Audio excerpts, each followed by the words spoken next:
मेरे प्रिय आत्मा, एक छोटी सी कहानी से मैं अपनी चर्चा शुरू करना चाहूंगा।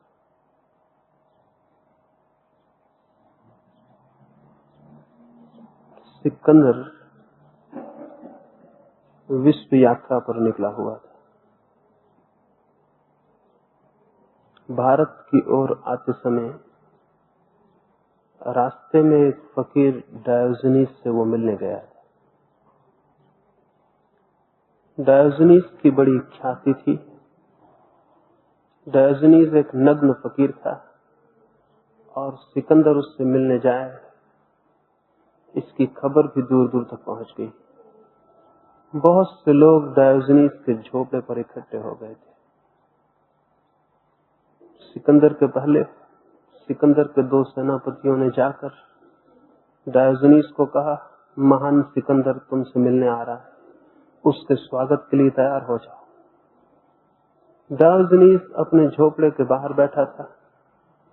वो जोर से हंसने लगा और उसने कहा, जो स्वयं अपने को महान समझता है उससे छोटा आदमी और दूसरा नहीं होता।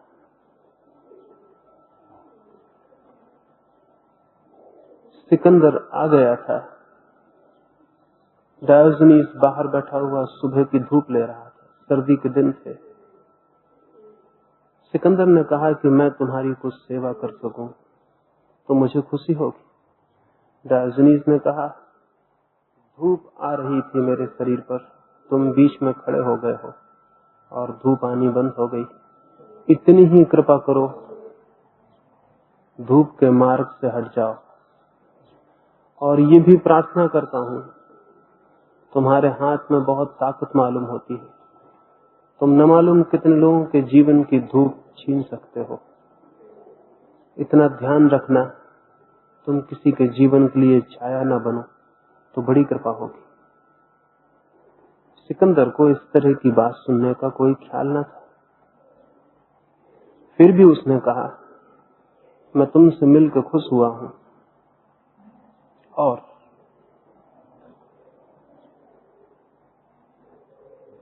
अगर मुझसे परमात्मा पूछता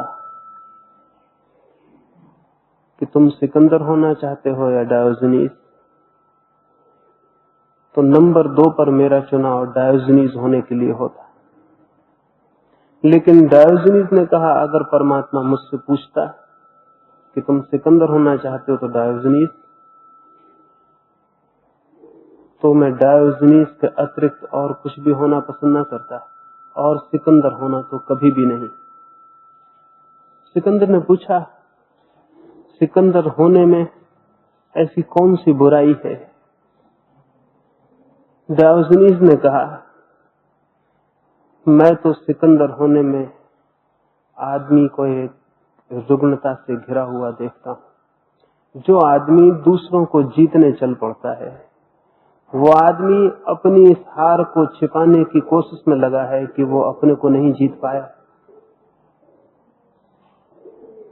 इसे मैं फिर से दोहराऊं, डायोजनीस ने कहा, जो आदमी दूसरों को जीतने चल पड़ता है, वो आदमी अपने मन की इस पीड़ा को भुलाने में लगा है कि वो स्वयं अपने को नहीं जीत पाया है। और दुनिया में दो ही तरह की विजय हैं। एक तो विजय है जो हम अपने बाहर दूसरों पर उपलब्ध करते हैं, और एक विजय है जो हम स्वयं अपने ऊपर उपलब्ध करते हैं। और दो ही तरह के लोग भी हैं जगत में, दूसरों के जीतने के लिए आकांक्षा से भरे हुए लोग या स्वयं को जीतने की आकांक्षा से भरे हुए। दूसरों को जो जीतने चल पड़ता है वो दूसरों को तो कभी जीत नहीं पाता, लेकिन स्वयं को जीतने से भी वंचित रह जाता है।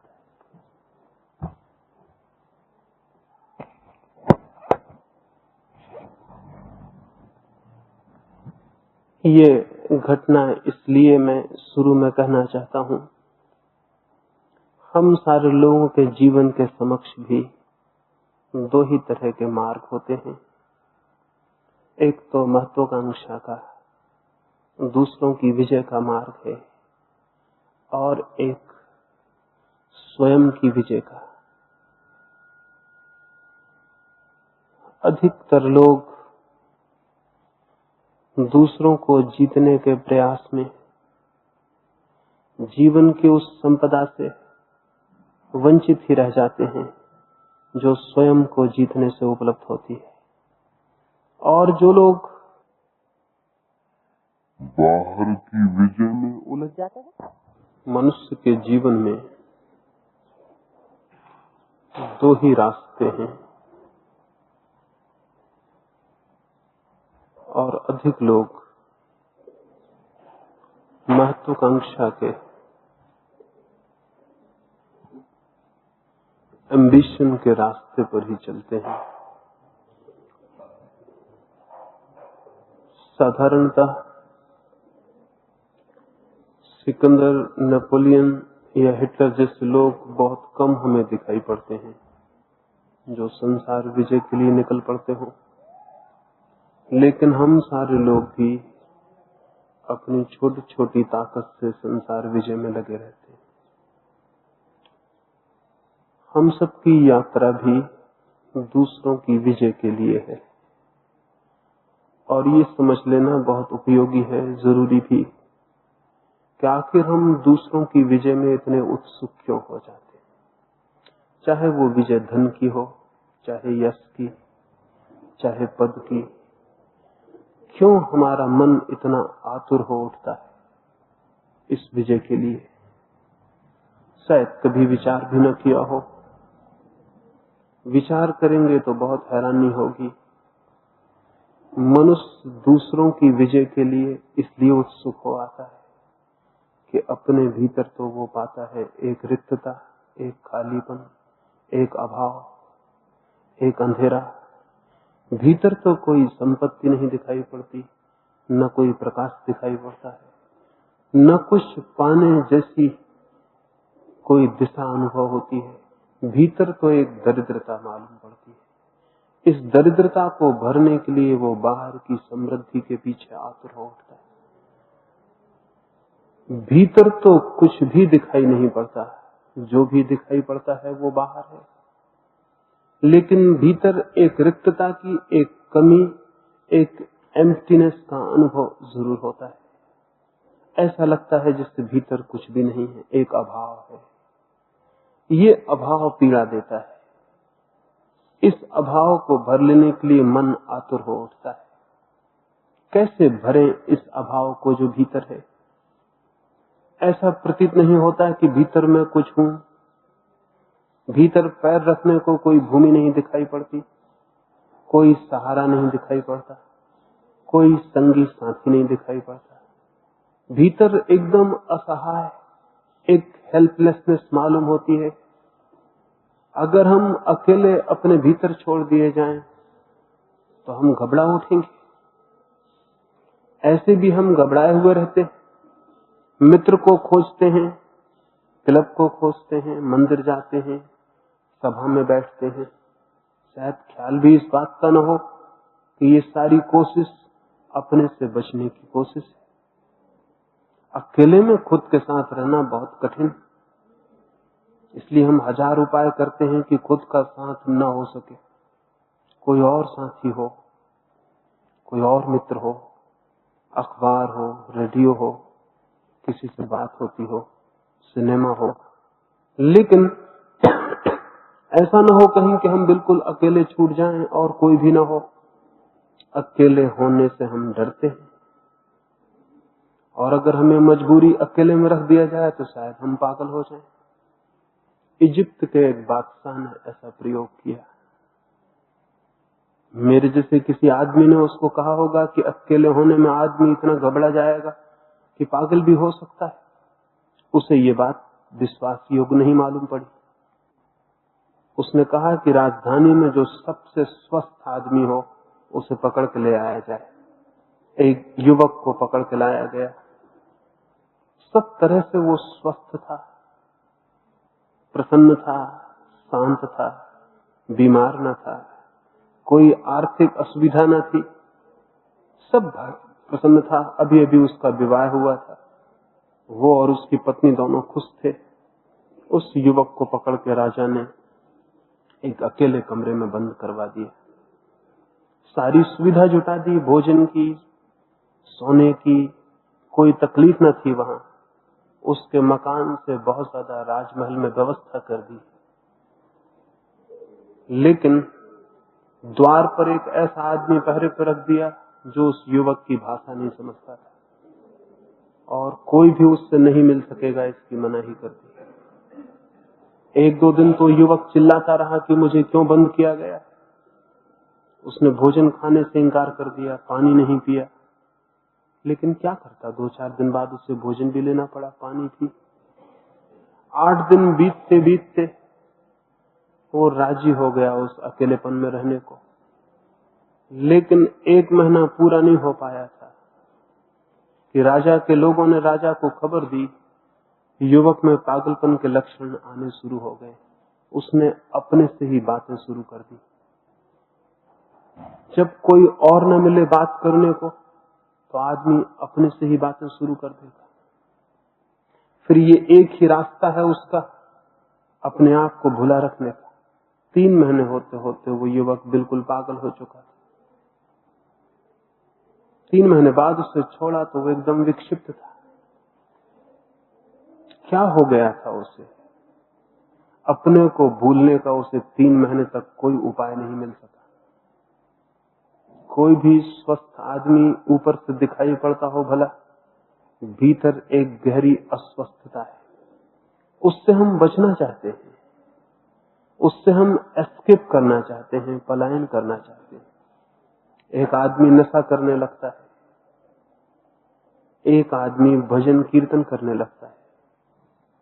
दोनों बातें हमें भिन्न भिन्न मालूम पड़ती हैं, दोनों बातें भिन्न भिन्न नहीं। दोनों आदमी अपने अपने ढंग से खुद को भूलने का उपाय खोज रहे हैं। एक आदमी संगीत सुनने लगता है, उसमें डूब जाता है। एक आदमी खेल खेलता है, कोई जुआ खेलता है, थोड़ी देर को अपने को भूलने का उपाय खोजता है। हम सारे लोग अपने आप को भूल जाने के लिए आतुर हैं। एक आदमी धन की खोज में भूल जाता है अपने आप को। 24 घंटे धन और धन, गिनती और गणना, उसे याद भी नहीं आ पाता कि मैं भी हूं।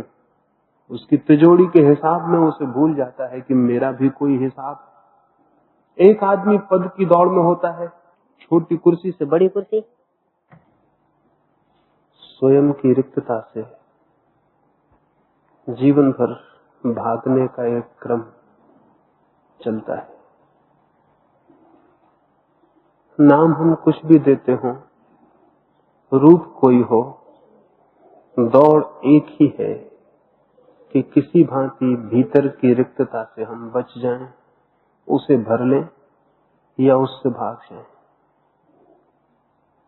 पदों की दौड़ में भी वही है, छोटी कुर्सी से बड़ी कुर्सी है और बड़ी कुर्सी है, और एक आदमी भूले रहता है इस नशे में, इस बात को भूले रहता है कि कुर्सियां अलग हैं और मैं अलग हूं, और बड़ी से बड़ी कुर्सी भी, बड़े से बड़ा पद भी मेरे भीतर जो खाली है उसे नहीं भर पाएगा। एक छोटी सी कहानी आपसे कहूं, उससे ख्याल आ सके। एक सम्राट के द्वार पर एक भिखारी ने सुबह ही सुबह आकर भिक्षा मांगी। भिक्षा पात्र फैलाया, सम्राट द्वार पर ही खड़ा था।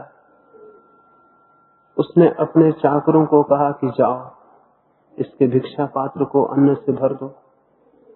लेकिन उस भिखारी ने कहा, एक शर्त पर मैं भिक्षा लेता हूं, मेरा पात्र पूरा भरोगे ना? अधूरा भरा हुआ पात्र लेकर मैं नहीं जाऊंगा। राजा हंस पड़ा। उसने कहा, शायद तुझे पता नहीं, तू इस देश के सबसे बड़े सम्राट के द्वार पर भिक्षा मांग रहा है। क्या तू सोचता है तेरे इस छोटे से पात्र को भी हम भर ना सकेंगे? उस भिखारी ने कहा, बहुत बड़े बड़े सम्राटों के द्वार पर मैंने भिक्षा मांगी, अब तक कोई भी भरने का वचन नहीं दे सका। राजा के अहंकार को चोट लगी। उसने अपने मंत्री को कहा कि अब अन्न से नहीं, जाओ स्वर्ण मुद्राओं से इसके पात्र को भर दो। मंत्री गए, स्वर्ण मुद्राएं लेकर आए, लेकिन पात्र में डालने पर पता चला कि राजा गलती सौदे में पड़ गया, गलती दांव लगा बैठा। मुद्राएं पात्र में गिरी और कहीं खो गई। पात्र खाली का खाली रहा। तो राजा घबराया, लेकिन एक भिखारी के सामने हार जाना उचित न था। उसने अपने मंत्रियों को कहा कि आज मैं हूं और ये भिक्षा का पात्र है, चाहे मेरी सारी संपत्ति इसमें डाल दी जाए, लेकिन भिक्षा का पात्र भरना ही होगा। सुबह ये बात हुई थी, दोपहर हो गई, राजा की तिजोरियां खाली होने लगी। सांझ आ गई, लेकिन पात्र खाली का खाली था। तब राजा घबराया और भिखारी के पैरों में गिर पड़ा और उसने कहा, मुझे क्षमा कर दो, मुझसे भूल हो गई, लेकिन ये पात्र बहुत अद्भुत मालूम होता है। कोई जादू है इसमें, कोई मंत्र सिद्ध है, क्या है ये छोटा सा पात्र मेरे पूरी संपत्ति को पी गया और नहीं भरा? वो भिखारी हंसने लगा। उसने कहा, इसमें कोई खूबी नहीं, इस पात्र को मनुष्य के हृदय से हमने बनाया है। मनुष्य का हृदय कभी नहीं भरता, ये पात्र भी कभी भरने को नहीं। ये कहानी मैंने सुनी थी और बहुत इस पर सोचता रहा। सच में ही किसी मनुष्य के हृदय का पात्र कब भरता है? कितनी ही संपदा मिले, कितना ही यश, कितना ही पद, जीवन में कितनी ही जीत मिल जाए, मनुष्य का मन का पात्र खाली का खाली रह जाता। अंतिम क्षणों में भी मृत्यु जब द्वार पर दस्तक देती है, तब भी हम अपने भिक्षा का खाली पात्र लिए हुए किसी के सामने खड़े रहते हैं। तब भी हम मांग रहे होते हैं, तब भी वही काम जारी रहता है कि कोई भर दे, लेकिन अब तक कोई किसी के पात्र को नहीं भर पाया। इसी की दौड़ है, इसी की खोज है, और जब सब खोज असफल हो जाती है, सब दौड़ व्यर्थ हो जाती है और सब द्वारों पर मांग कर भी हम खाली के खाली रह जाते हैं, तो उस विफलता में ही विषाद पैदा होता है, चिंता पैदा होती है, दुख पैदा होता है। दुख अपने को न भर पाने की असफलता के अतिरिक्त और कुछ भी नहीं। इसीलिए तो बुद्ध और महावीर जैसे लोगों को भी दुख का अनुभव होता है। जिनके पास सब कुछ था उन्हें भी। बुद्ध के पास क्या थी कमी, या महावीर के पास किस बात का अभाव, लेकिन दुख का अनुभव होता है। दुख का अनुभव इसी असफलता से होता है कि हम अपने को सारा श्रम करने के बाद भी विफल पाते हैं, नहीं भर पाते। ये जो विफलता है, ये जो दुख है, ये जो पीड़ा है, ये जो चिंता है, इस चिंता और दुख के विचार से ही धर्म का जन्म होता है। जो व्यक्ति मन के इस स्वभाव को समझता है कि ये नहीं भरा जा सकेगा, वही व्यक्ति धर्म की खोज में, वही व्यक्ति उस सत्य की खोज में निकलता है जो स्वयं के भीतर है। बाहर तो हम पाते हैं असफलता, क्या भीतर सफलता मिल सकती है?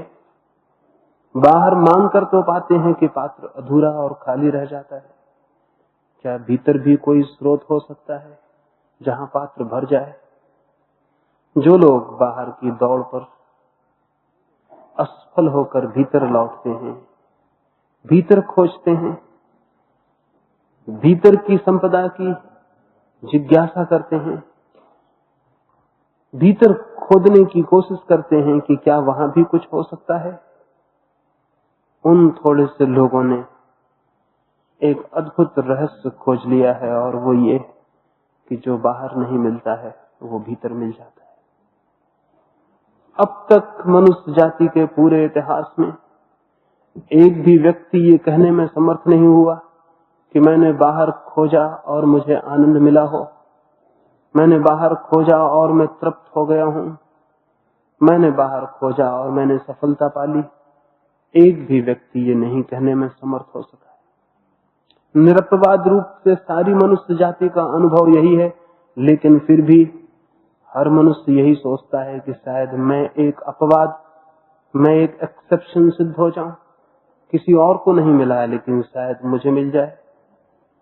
और ये अपवाद का धोखा ही हर मनुष्य को उस यात्रा पर ले जाता है जो हजारों वर्षों से असफल है, जिस यात्रा में कोई सफल नहीं होता। फिर भी एक एक व्यक्ति यही सोचता है शायद मैं भिन्न सिद्ध हो जाऊं, सिकंदर हार गए होंगे लेकिन मैं शायद न हारूं। अरब में एक कहावत है, परमात्मा जब लोगों को बना के भेजता है दुनिया में तो हर आदमी को बनाने के बाद उसके कान में एक सूत्र जरूर बोल देता है। वो ये कह देता है हर आदमी को, तेरे जैसा आदमी मैंने कोई दूसरा नहीं बनाया, तू अनूठा है। और ये बात वो हर एक के कान में बोल देता है। और ये बड़ा गहरा मजाक है। हर आदमी को ये ख्याल होता है मैं एक अपवाद हूं, जो कोई भी नहीं कर सका वो मैं कर सकूंगा, जो कोई भी नहीं पा सका वो मैं पा सकूंगा, जो किसी जीवन में संभव नहीं हुआ वो मेरे लिए संभव होगा। ये अहंकार का बोध, ये ईगो, ये अस्मिता कि मैं कर लूंगा जो किसी को नहीं हुआ, फिर एक जीवन को असफल बना देती। ये जानना जरूरी है कि मनुष्य का स्वभाव एक जैसा है, मनुष्य के स्वभाव में भेद नहीं है। और अगर मनुष्य का स्वभाव ही बाहर के जगत में असफल होने को बाध्य है तो मैं भी अपवाद नहीं हो सकता। इतना चिंतन जिसके भीतर पैदा हो वो भीतर लौटने में समर्थ हो सकता है। और शायद जैसा कि हुआ आज तक, जो लोग भीतर गए हैं उनमें से भी कोई ये नहीं कह सका कि मैं भीतर गया और खाली हाथ लौटा हूं। जो भीतर गया है उसने पाया है कि वो पात्र जो हमेशा खाली था भर गया है। सिकंदर मरा, शायद आपको पता हो, जिस नगर में उसकी अर्थी निकली सारे लोग हैरान हो गए। अर्थी के दोनों हाथ उसके बाहर लटके हुए थे। हर कोई पूछने लगा कि अर्थी के बाहर क्यों हाथ लटके हुए हैं, हमेशा अर्थी के भीतर हाथ होते हैं। तो पता चला कि सिकंदर ने मरते वक्त कहा था कि मेरे हाथ अर्थी के बाहर लटकाए रखना, ताकि हर आदमी देख ले मैं भी खाली हाथ जा रहा हूं, मेरे हाथ भरे हुए नहीं। लेकिन सिकंदर को मरे सैकड़ों वर्ष हो गए, उसके अर्थी के बाहर लटके हुए हाथ कौन देख पाया? किसको ये ख्याल आया कि सिकंदर एक असफलता है? किसी को भी नहीं। हमें ये भ्रम ही है कि बहुत धन उपलब्ध हो, बहुत पद, बहुत यश, बाहर के जगत में एक साम्राज्य स्थापित हो जाए हमारी अस्मिता का, तो शायद कमी पूरी हो जाएगी। लेकिन ये कमी पूरी नहीं होनी है, क्योंकि दारिद्र है भीतर और संपत्ति होती है बाहर, उसका कोई मिलन नहीं हो पाता। खालीपन है भीतर और भरते हैं जिन वस्तुओं से वो भीतर पहुंचाई नहीं जा सकती। धन को भीतर ले जाने का कोई उपाय? धन आपके भीतर कैसे पहुंचेगा? पहुंच जाएगा आपकी तिजोरी में, लेकिन आपके भीतर कैसे पहुंचेगा? यश कैसे आपके भीतर पहुंचेगा? जो बाहर खोजा जाता है उसे भीतर ले जाने का कोई भी मार्ग नहीं। इसलिए बाहर ढेर लगता जाता है हमारी समृद्धि का, और भीतर हमारी दरिद्रता पूर्ववत ही बनी रहती है, उसमें कोई फर्क नहीं पड़ता। अभी कुछ ही वर्ष हुए अमेरिका का एक बहुत बड़ा करोड़पति एंड्रू कार्नेगी मरा। मरते वक्त उसके पास कोई 4 अरब रुपए की संपत्ति थी। संभवतः अमेरिका में सबसे बड़ी संपत्ति उसी के पास थी। 4 अरब रुपए छोड़कर वो आदमी मरा। मरने के 2 ही दिन पहले उसकी जीवन कथा लिखने वाले लेखक ने उसको पूछा कि आप तो तृप्त हो गए होंगे, इतनी संपत्ति आप इकट्ठी कर पाए। एंड्रू कार्नेगी ने उदासी से कहा, कहां तृप्त हो गया, जरा भी तृप्त नहीं हुआ। 10 अरब रुपया छोड़ने का मेरा इरादा था और मैं केवल 4 अरब ही इकट्ठे कर पाया। क्या आप सोचते हैं एंड्रू कार्नेगी के पास 10 अरब रुपए होते तो बात हल हो जाती? नहीं हल होनी थी। 10 अरब जब तक रुपए होते, कार्नेगी की आकांक्षा शायद 100 अरब रुपयों की हो जाती। जो हमारे पास है, हमारी आकांक्षा हमेशा उसके आगे निकल जाती और तब एक भ्रम जीवन भर कायम रहता है। जीवन भर हम दौड़ते भी हैं और हर दौड़ के बाद हम पाते हैं मंजिल और आगे निकल गई, हम फिर हमेशा पीछे रह जाते हैं। आदमी हमेशा पीछे रह जाता है, आकांक्षा हमेशा आगे निकल जाती है और तब गरीब भी गरीब रहता है और अमीर भी गरीब। वे तो दरिद्र हैं ही जो सड़कों पर भिक्षा मांगते हैं, वे भी दरिद्र रह जाते हैं जिन्हें सम्राट होने का भ्रम पैदा होता है। भीतर की दरिद्रता में कोई फर्क नहीं पड़ता। धर्म की जिज्ञासा शुरू होती है इसी तथ्य से कि क्या ये जो भीतर हमारे एक दरिद्र बैठा हुआ है, एक भिखारी, क्या ये भिखारी मिट सकता है? क्या ऐसा हो सकता है कि एक आंतरिक संपदा उपलब्ध हो और प्राण आनंद से भर जाएं? क्या ये हो सकता है कि भीतर का खालीपन मिट जाए, एक भरापन पैदा हो? क्या ये हो सकता है कि भीतर रिक्तता ना रहे, एक पूर्णता आ जाए? इस बात का विचार, इस बात की जिज्ञासा, इस बात का प्रश्न ही मनुष्य के भीतर एक नई खोज का शुभारंभ बनता है। लेकिन शायद हम पूछते ही नहीं, शायद कभी हम रुक के 2 क्षण ठहरते भी नहीं कि जीवन की धारा पर प्रश्न कर लें, देख लें कि क्या हमने पाया है, हिसाब कर लें। कभी 2 क्षण रुक के पीछे लौट के देख लें। अब यहां इतने लोग हैं, किसी की 10 वर्ष उम्र होगी, किसी की 60 वर्ष भी, लेकिन न 10 वर्ष वाला सोचता है कि 10 वर्षों में मैंने क्या पा लिया और न 60 वर्ष वाला सोचता है कि मैंने 60 वर्षों में क्या पा लिया। मेरे हाथों में क्या है, कहीं वे खाली ही तो नहीं है? मेरी उपलब्धि क्या है? कुछ मकान मैंने खड़े कर लिए हैं, वे उपलब्धि होंगे। कुछ जमीन पर मैंने घेरा बांध लिया है, वो मेरी उपलब्धि है। कुछ संपदा मैंने बटोर ली है, वो मेरी उपलब्धि है। मेरी उस उपलब्धि से क्या वास्ता है, क्या संबंध है? मौत मेरी उस उपलब्धि से मुझे दूर कर देगी। जीवन भर जिसे मैंने इकट्ठा किया था, मृत्यु उससे मुझे जुदा कर देगी। तो क्या कुछ ऐसा भी मेरे पास है जिसे मृत्यु दूर ना कर सके? अगर ऐसा कुछ भी हमारे पास है जिसे मृत्यु दूर ना कर सके, तो उसी संपदा का नाम आत्मा है, उसी संपदा का नाम परमात्मा है जिसे मृत्यु हमसे दूर ना कर सके। मृत्यु की कसौटी पर हमेशा जीवन की उपलब्धि को जो कस लेता है, वो पाएगा कि जिसे उसने धन समझा है, जिसे उसने यश समझा है, जिसे उसने सोचा है कि मेरा पाना है, वो उसे मिट्टी दिखाई पड़ेगा। लेकिन मृत्यु की कसौटी पर हम कसते नहीं। इसलिए मैं आज की सुबह इस चर्चा में आपसे ये निवेदन करना चाहूंगा, फिर आने वाली 3 चर्चाओं में आपसे उस पर विस्तार से बात हो सकेगी। मृत्यु की कसौटी ही सबसे बड़ी कसौटी है मनुष्य के समक्ष, जिस पर वो कस के देख ले कि उसके पास सोना है या मिट्टी। जो चीज मृत्यु की कसौटी पर व्यर्थ हो जाती हो, उसे वो जान ले कि वो मिट्टी, क्योंकि मृत्यु की ताकत केवल मिट्टी पर ही चल सकती है। जीवन पर मृत्यु की कोई ताकत नहीं चल सकती। अगर हमारे पास कोई जीवन की संपत्ति हो, तो मृत्यु वहां हार जाएगी और व्यर्थ हो जाएगी।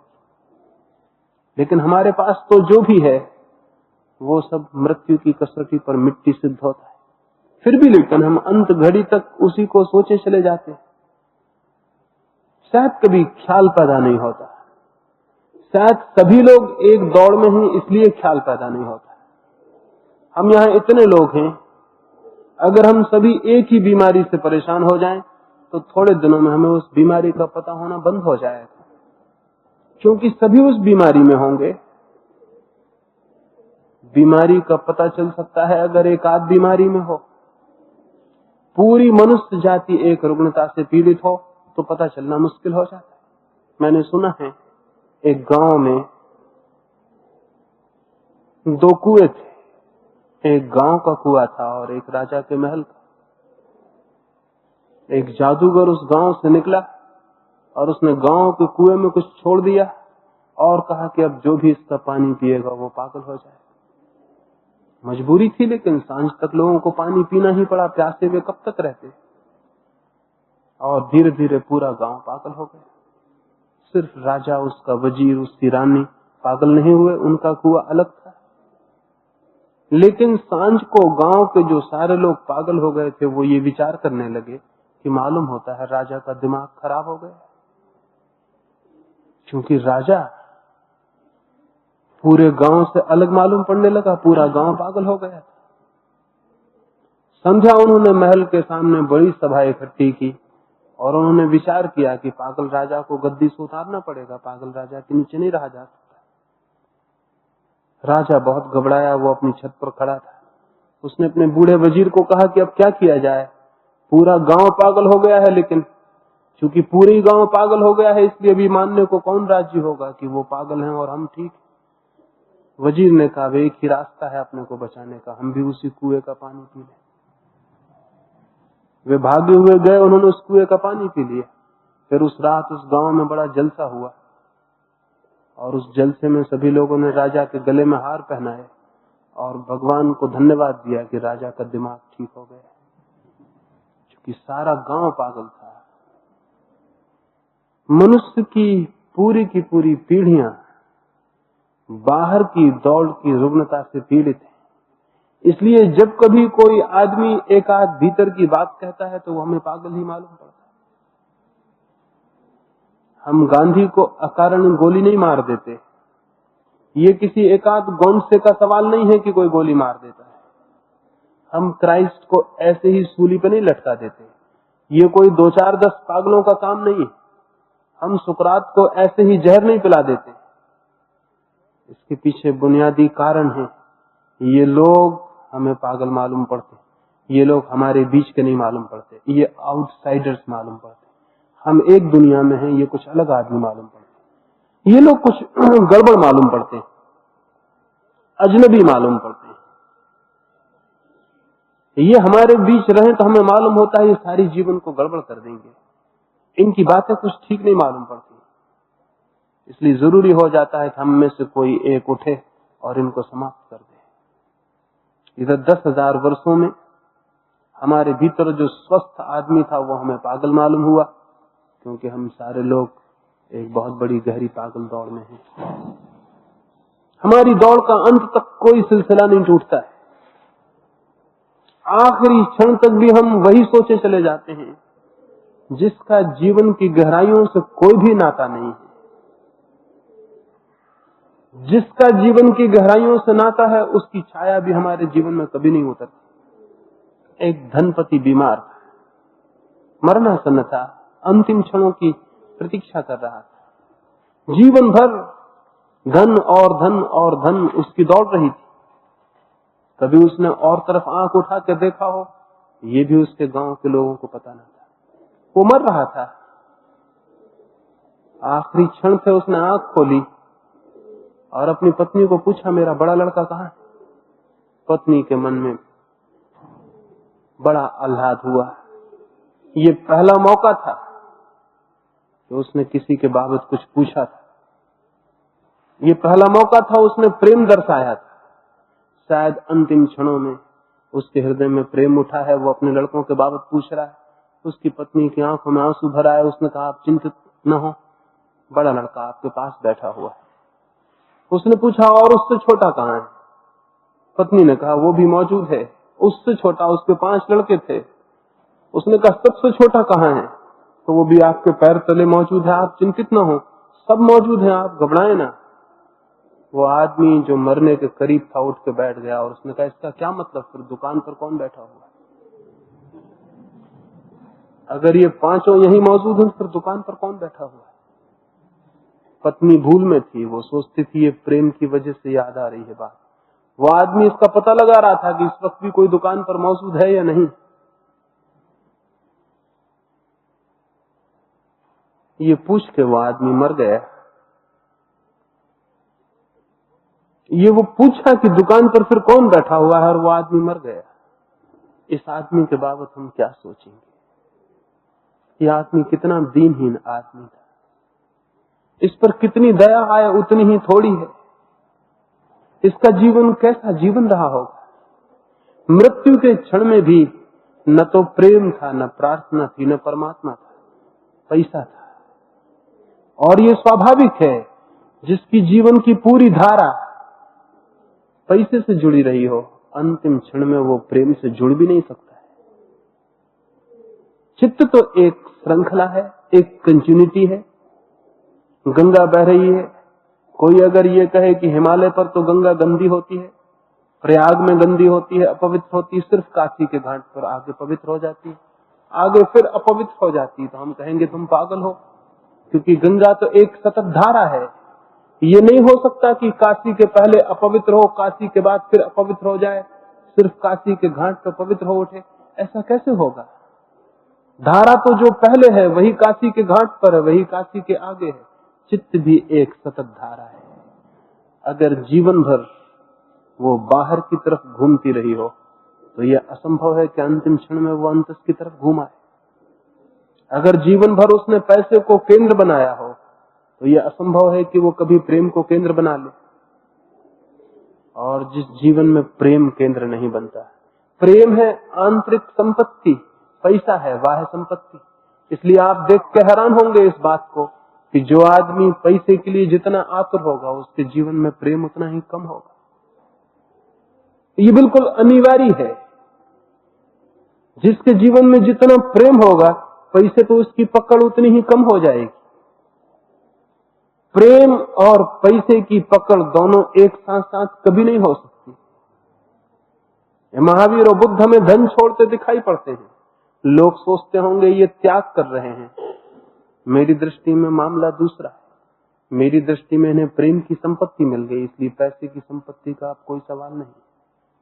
इन्होंने बड़ी संपत्ति पाली है, इसलिए छोटी संपत्ति छूट रही है। अगर किसी को हीरे जवाहरात मिल जाए और हाथ के कंकड़ पत्थर फेंक दे, इसको त्याग कौन कहेगा? कंकड़ पत्थर फेंक देगा, इसलिए कि उसे हीरे मिल गए हैं। जिसे प्रेम मिल जाता है उसे पैसा व्यर्थ हो जाता है, और जिसे प्रेम नहीं मिलता उसे पैसे के अतिरिक्त कोई सार्थकता नहीं है। जीवन में एक ही सार्थकता है, पैसा। और पैसे के इर्द गिर्द जीवन घूमता हो तो मन का पात्र अधूरा रह जाएगा, निश्चित रह जाएगा।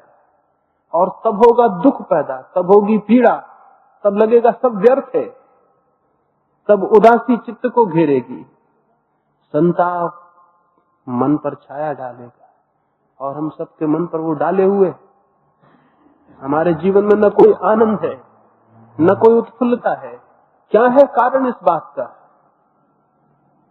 कारण एक ही है, हमने जीवन के व्रत को बाहर के केंद्र पर घुमा रहे हैं। जो भीतर की आंतरिकता में प्रवेश पाना चाहिए था, वो केवल बाहर के गली कूचों में भटक रहा है। और जो संपत्ति स्वयं के पास थी, उसे देखे बिना वो द्वार द्वार पर भीख मांग रहा है। और जिसे हम अपने में ही खोज के पा सकते थे, उसके लिए हम हजारों हजारों मील की यात्रा कर रहे हैं, पृथ्वी की परिक्रमा कर रहे हैं। थक जाते हैं पैर, एक दिन घबरा जाती है तबीयत, मौत करीब आने लगती है और आंखें आंसू से भर जाती हैं और लगता है सब व्यर्थ हो गया। ये लगना स्वाभाविक है।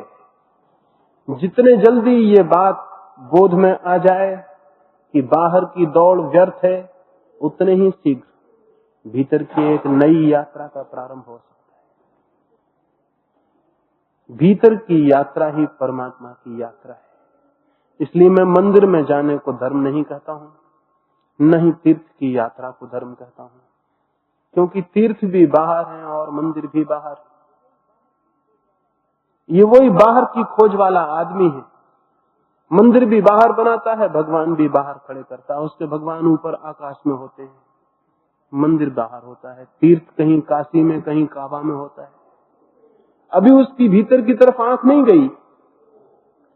भीतर की तरफ जिसकी आंख पहुंच जाती है वो मन में ही मंदिर को उपलब्ध हो जाता है। धार्मिक आदमी वो नहीं है जो मंदिर जाता हो, बल्कि वो है जो स्वयं मंदिर बन गया। और हर आदमी मंदिर बन सकता है, और तभी जीवन में वे किरणें उपलब्ध होती हैं जो आनंद की हैं, जो प्रेम की हैं, जो सौंदर्य की हैं। और तभी वो शांति मिलती है जिसे उच्छेद करने की सामर्थ्य फिर किसी में भी नहीं। और तभी वो संपदा उपलब्ध होती है जिसे खोने का कोई उपाय नहीं। और तभी मिलता है वो अमृत जीवन जिसकी कोई मृत्यु नहीं। लेकिन उसके लिए भीतर की यात्रा करनी जरूरी है। भीतर की यात्रा के कुछ नियम हैं, भीतर की यात्रा के कुछ मार्गदर्शक हैं, भीतर की यात्रा के राह पर लगे कुछ मील के पत्थर हैं। उनकी हम आने वाली 3 चर्चाओं में बात करेंगे। अभी तो इतना ही मुझे आपसे कहना था सुबह की इस बात में। बाहरी खोजते न रह जाना, क्योंकि बाहर कितनी ही संपदाएं दिखाई पड़े, वे मन के पात्र को कभी भी नहीं भर पाती। एक रात एक छोटे से गांव में एक छोटे से झोपड़े के भीतर से जोर से आवाज आने लगी, आग लगी है, मेरे भीतर आग लगी है। कोई रो रहा है, छाती पीट रहा है और जोर से चिल्ला रहा है। सारे गांव के लोग जाग गए और उस झोपड़े की तरफ भागे। झोपड़े में अंधकार था, आग तो दूर, वहां कोई दिया भी एक जला हुआ नहीं था।